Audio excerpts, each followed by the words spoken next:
We all love Willie O'Ree. He will be just the 12th player to see his number retired in Boston. The Bruins announcing they will retire his number 22 on February 18th ahead of their game against the Devils. As you can see, Willie O'Ree joins us now. Yes. We're so happy to have you on. You always make time for our show, which we appreciate. Yeah. But congratulations. How the heck are you? It's been so long for me personally since I've chatted with you. How are things? Things are fine. I'm here in La Mesa in my home, just waiting to get vaccinated for this virus and taking it a day at a time. You know, social distance, washing your hands 1,000 times a day, and staying away from crowds. But it's gonna get there, and we're gonna survive this. Willie, congratulations. What an amazing honor. I mean, it must your heart's got to flutter a little bit. You know, that jersey hanging up there in the rafters with some of the greats of our game. I've heard you tell both stories, I'm sure, but you tell us your favorite. I want our viewers to hear your favorite. Your first game or your first goal? You tell your favorite. I think it was my first goal. It was in the old Boston Gardens, 1961. It was New Year's night. And we're playing against the Montreal Canadiens. Jacques Plante, the regular goalie, was injured, and Charlie Hodge was the backup goalie. He was in net. So as we're warming up, one of my teammates, Bronco Horvath, says, Willie, he says, if you ever get in on Hodge, he says, keep the puck low. He's good with his glove. He says, keep it away from his glove. So finish the warm-up. The game starts, and it's a third period, and I'm on playing left wing, and I bust down my wing. I break away from my check, and I go in, or get away from the defenseman. I'm going in, and now I see Charlie Hodge, and all of a sudden it flashes in the back of my mind, Willie, low, keep it low, keep it low. So I go in and made a couple of moves on Hodge, and I either shot the puck just off the ice or just on the ice, but it was a good shot, and it hit the inside of the post and went in. That made it 3-2 for the Bruins. And then about 6 minutes later, Henri the Pocket Rocket scored their second goal. But the goal that I scored turned out to be the winning goal, and I got over a 2-minute standing ovation from the fans of the Boston Gardens. It was just a great feeling. Yeah, that is a great story. I don't know if I've ever heard him tell that one, so I'm glad you told it. I'm sure there's a lot of viewers that maybe haven't heard that. I want to ask you this, Willie. I mean, you played hockey for a long time. Yes, you played in the National Hockey League, but you kind of rode the buses and played in the minor leagues a lot. When you were, let's say, in San Jose with the Gulls, did you ever envision that all these things were going to happen for you down the road? I would imagine you couldn't have ever dreamed Hall of Fame, number retired, all deserving, but at that time, you probably could have never imagined it, right?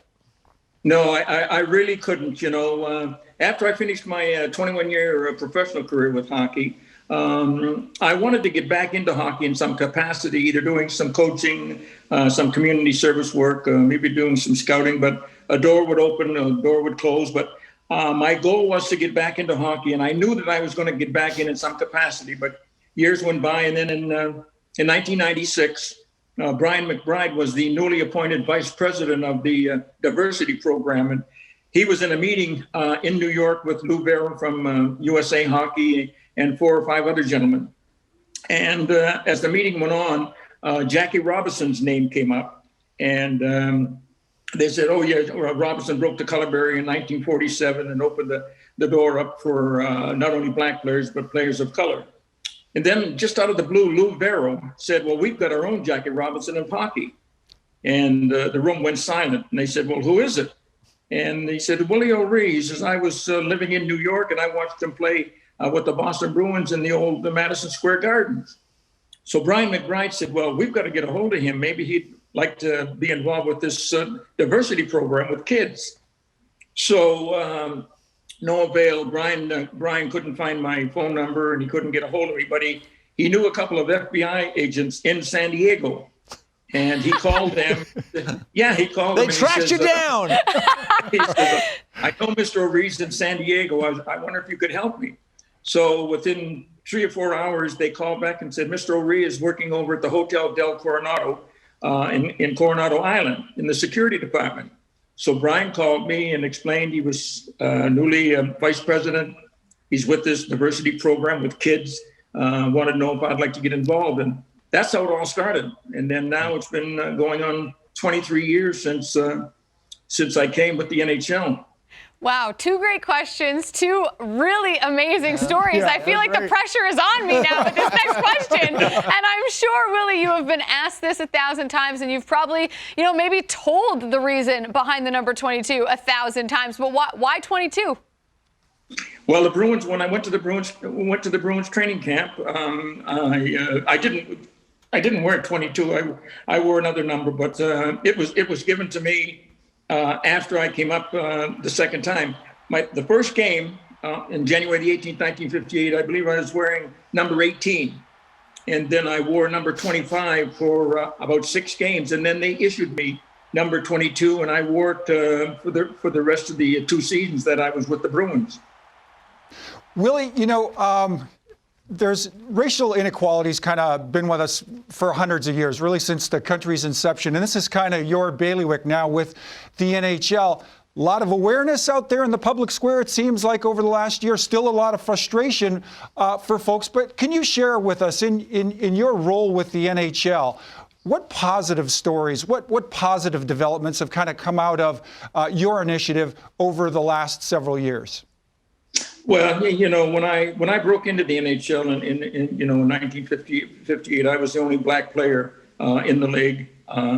It was called the Original Six. There were only 6 teams, 2 from Canada and 4 from the United States. And I was faced with the racial problems, the racial slurs and the racial gestures, but I just let it went in one ear and out the other. I knew that I was a black man, and if people couldn't accept me for the individual that I am, then it's their problem. But things have got a lot better over the years. I mean, now we developed from 6 teams, and in 1967 we went to 6 more, and now we have 31, and then Seattle's coming in next year, I believe, which is going to be 32. But the racial problem is still there. It still exists, and I just tell myself that people just have to be educated. I mean, you're going to have those bigoted people that come to the games and the racist people that come. But any racial slurs or racial remarks that are directed towards any of the players that are heard, then these people are ejected from the arenas. Right. But it's, I just have to say that, where hopefully you'll just be able to look at a player for the individual that he is, and look beyond the color of his skin. And that's the one thing I learned from Dr. Martin Luther King Jr. He says, don't judge a person by the color of their skin, but the content of their character. Right. And there's a lot of truth to that. Just look at a person for who they are and accept them for who they are, and forget about the color of their skin. But it's not gonna stop overnight. It's going to take a while. But I sincerely believe we're working in the right direction. We truly are.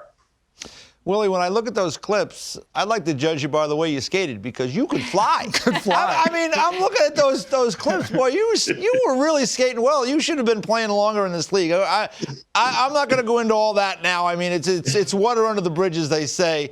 But it's really impressive the way you were able to skate and play in your era. I'll just ask you as a final question from me. How proud are you of the work that you've done over the last 20-some-odd years? Because you've impacted so many lives. I mean, yeah, some guys have gone on and played college hockey or come to the National Hockey League, but you've impacted lives in so many different positive ways. You must be so proud of that. Well, I am. Once I started, there were only 5 programs, diversity programs, when I came with the NHL. We have about 35 now throughout North America. And basically my duties were to travel around and do on and off ice clinics with these boys and girls. I visited numerous schools, elementary, middle schools, junior high, a lot of boys and girls clubs, YMY, WCAs, juvenile detention facilities, try and encourage more boys and girls to get into playing hockey. And I just have a wonderful time, really. It doesn't seem like a job. My dad said, Willie, find a job you love and you'll never work a day in your life. And there's a lot of truth to that. Find something that you really enjoy doing. And basically, I've enjoyed it immensely. And I mean, I have to thank Commissioner Bettman, or Gary, which you never tell me to say. You I two got are to wait for this commissioner. But when he appointed me the ambassador for the NHL's Hockey's for Everyone program, it's been going really good. And I've told this on many interviews. I really have been blessed for the things that have happened to me since I came with the NHL. You know, documentaries. There was a children's book, and then there's a Willie book, and now I'm going to be. I'm in the Hall of Fame, not only in Canada, but the Hall of Fame in Toronto. They're going to unveil my jersey coming in the 18th of February. The Canadian Mint has come out with a $20 silver coin representing my likeness on the front and the Queen likeness on the back. So, I mean, what more can I ask for? All the great things that have happened to me, just in the past couple of years. It's been wonderful. And those blessings, Willie, are so deserved. Yes, Congratulations on all of them, because your presence in the hockey world and beyond has benefited so many people. So congratulations again. Enjoy the jersey retirement, and we'll look forward to seeing what you wear for the occasion. Right. He'll have the hat. He'll have the nice hat. He's always a sharp-dressed guy, this guy. You put it best during the commercial break. Dapper. He always looks dapper. Very dapper. And we love you, Willie. So thank you for the time. I've got to add the decal that's now on the helmets of the players. They're celebrating equality. I didn't expect that, and that's another wonderful, just great thing that's happened. So yes, there it is, right there behind us. Great. Yeah. Hey, and send Jackie and I some of those $20 coins when they come out. I get back to Canada from time to time. I could use some of those. Thanks, Willie. It's a pleasure. Be safe and keep well.